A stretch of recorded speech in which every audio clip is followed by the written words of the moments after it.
Mission education PhD में आप सभी का स्वागत है।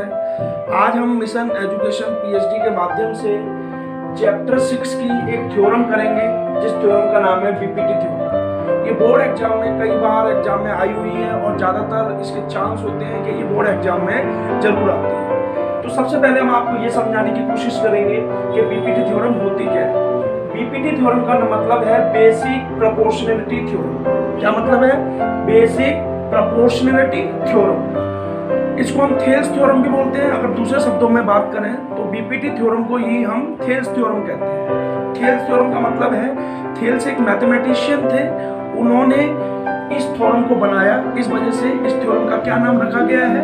Thales theorem. तो आपको समझ आ गया होगा कि बीपीटी थ्योरम और थेल्स थ्योरम दोनों एक ही है। स्टेटमेंट देखिए, बोर्ड एग्जाम में कभी कभार आपसे क्या पूछा जाता है कि state and prove BPT theorem. जो स्टेप मैं आपको समझा रहा हूँ, ध्यान से समझने की कोशिश करना।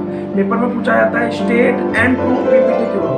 तो ये जो स्टेटमेंट लिखी हुई है ये आपने खुद लिखनी है, और कभी कभार स्टेटमेंट एज इट इज लिखी आती है तो आपने पूरा करना है। ठीक है जी। अगर स्टेटमेंट नहीं लिखी आती तो ये स्टेटमेंट आपको खुद लिखनी होगी। ठीक है, अब आप समझने की कोशिश करते हैं। सबसे पहले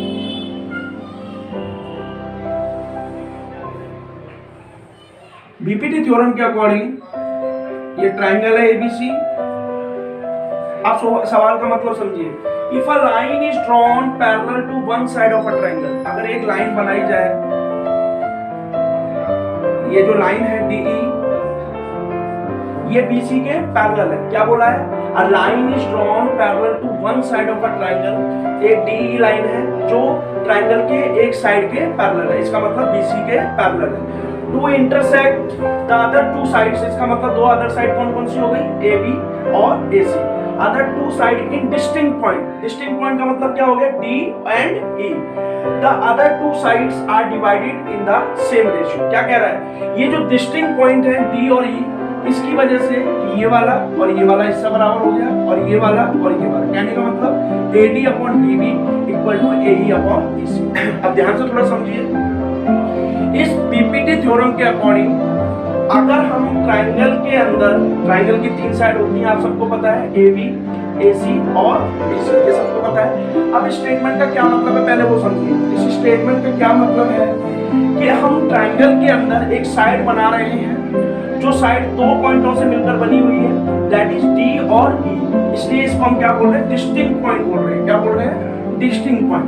तो D और E क्या हो गए? Distinct point. इन दोनों पॉइंट्स ने इस साइड को AD अपॉन BD और इस साइड को AE अपॉन EC में डिवाइड किया। ये बात हमें क्या करनी है? प्रूव करनी है। तो प्रूव करने से पहले आपको मैंने पूरा थ्योरम के स्टेटमेंट को समझाया और थ्योरम के अकॉर्डिंग मैंने डायग्राम बनाया। डायग्राम भी खुद बनाना। अब इसके लिए हम क्या करेंगे? सबसे पहले गिवन लिखेंगे।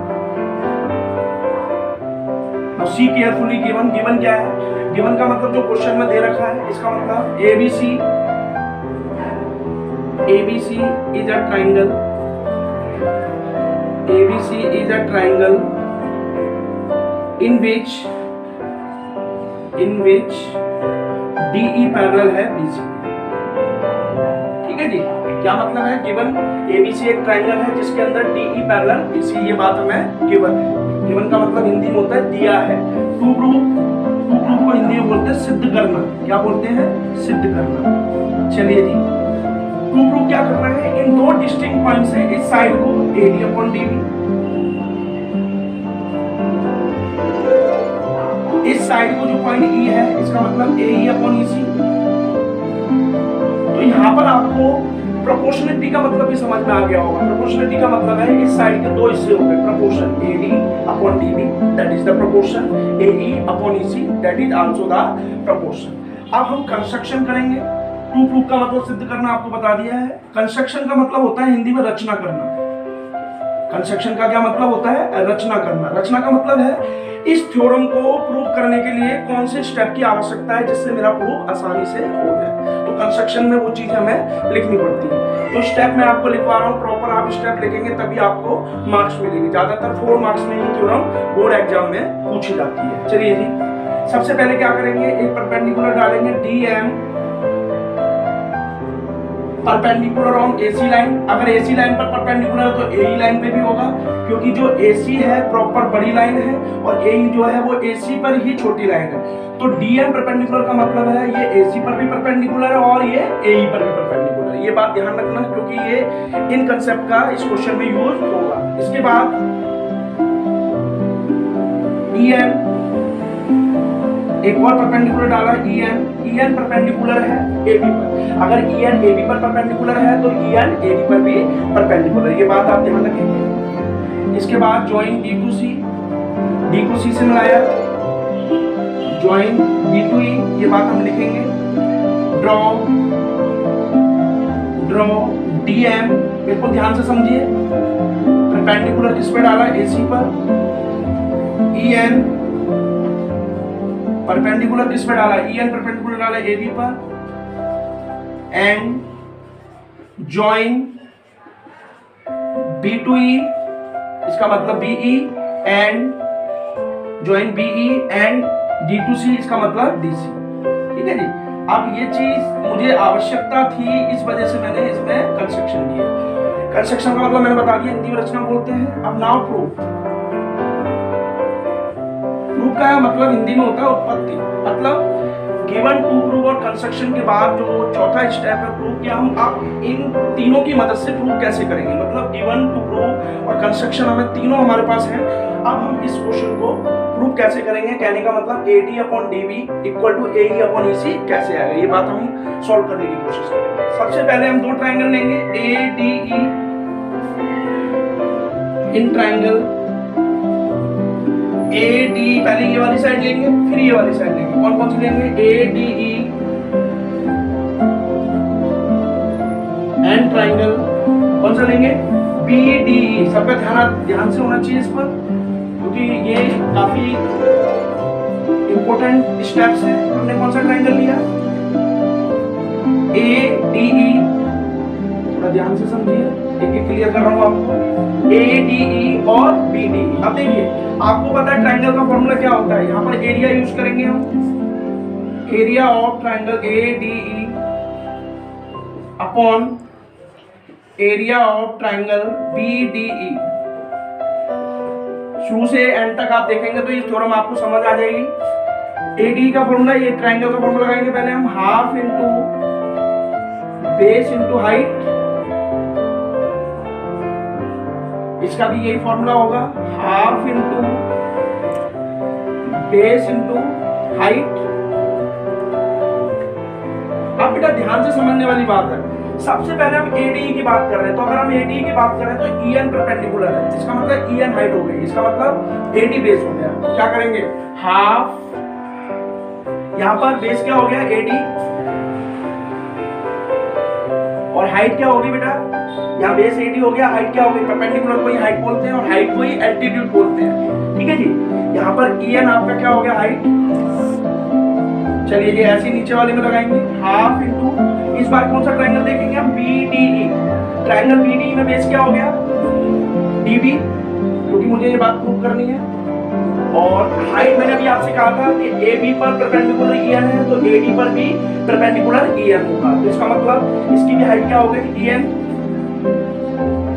अब देखिए हाफ से हाफ कैंसिल, EN से EN कैंसिल, क्या बना बेटा, AD अपॉन DB। इसको हम मान लेंगे फर्स्ट इक्वेशन। ठीक है जी।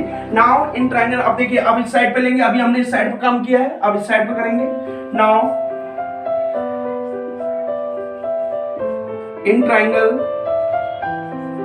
ADE, क्योंकि ADE तो दोनों साइड पर है, इधर भी है और इधर भी है, और in triangle DEC and triangle DEC, वही same area of triangle ADE equal to area of triangle, आप कौन सा लेंगे, DEC, यहाँ पर DEC लिखा हुआ है। चलिए सेम फॉर्मूला लगा दीजिए, क्योंकि स्टार्टिंग कर रहे हो आप, थ्योरम को समझने की कोशिश कर रहे हो तो प्रॉपर स्टेप करिए, बेस इंटू हाइट, क्योंकि स्टेप्स के मार्क्स होते हैं बोर्ड एग्जाम में, half into base into height. चलिए जी, अब इसकी वैल्यू पुट करेंगे जैसे हमने अब वैल्यू पुट करी है, तो इसका मतलब क्या होगा, हाफ। अब इसका बेस क्या हो गया बेटा, AE, अब आपको क्लियर हो गया होगा ये बात। हाइट क्या हो गई, अब इस बार पहले हमने कौन सी हाइट ली थी, EN, अब इस साइड पर कौन सा है, DM। चलिए जी, नीचे भी हाफ, अब नीचे वाला ट्रायंगल ले रहे हैं DEC, बेस EC होगा और हाइट सेम रहेगा। मैंने अभी आपको बताया AC पर भी वही परपेंडिकुलर है तो AE पर भी वही परपेंडिकुलर है, तो इसका मतलब क्या होगा, EC इंटू DM, हाइट तो सेम ही रहेगी, DM से DM कैंसिल, हाफ से हाफ कैंसिल, क्या बचा, AE अपॉन EC, ये हो गई सेकंड इक्वेशन। अभी देखिए, अभी यहाँ पर ये चीज खत्म नहीं हुई है, अब हमें एक बात सीखनी है, मुझे एक बात सीखनी है, मैं प्रूफ को यहाँ लिख देता हूँ जिससे आपको क्लियर हो जाए। टू प्रूफ, क्योंकि मैं आगे सॉल्व कराऊंगा। टू प्रूफ में मुझे क्या करना था, AD upon DB equal to AE upon EC, क्योंकि कभी भी कोई भी क्वेश्चन करो, कोई भी थ्योरम करो, जो प्रूफ है वो आपके दिमाग में होना चाहिए, क्योंकि उसी के अकॉर्डिंग हम काम करते हैं। अब देखिए बेटा, एक चीज देखिए, AD upon DB equal to AE upon EC आराम से आ जाएगा, LHS और ये LHS है, ये RHS है, आराम से आ जाएगा। पर आपने एक चीज ध्यान से देखिए, यहाँ न्यूमरेटर पार्ट में AD है और यहाँ न्यूमरेटर पार्ट में भी AD है, ये तो दोनों सेम है, क्योंकि सारी चीज सेम होनी चाहिए तभी LHS बराबर RHS होता है। पर यहाँ BDE है और यहाँ DEC है, ये दोनों सेम नहीं है।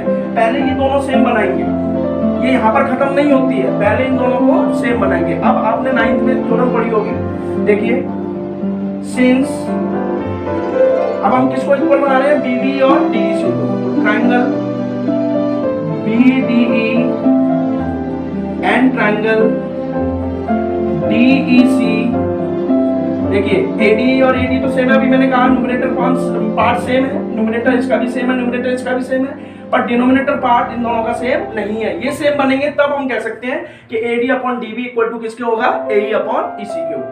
Triangle BDE and DEC are lie on the same base कौन सा हो गया, DE, and between same parallel lines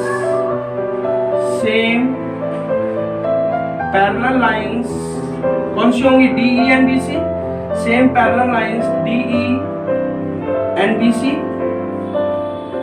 ये आपने 9th में भी थ्योरम पढ़ी थी।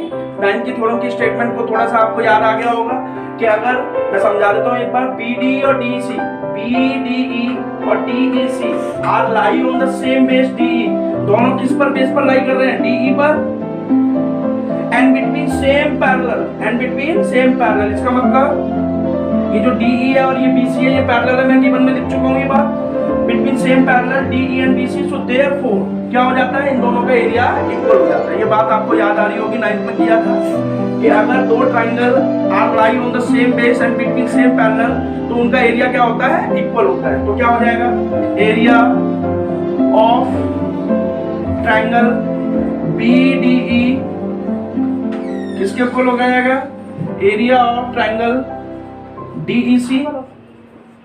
ठीक है जी, इस स्टेटमेंट के जरिए दोनों का एरिया इक्वल हो गया।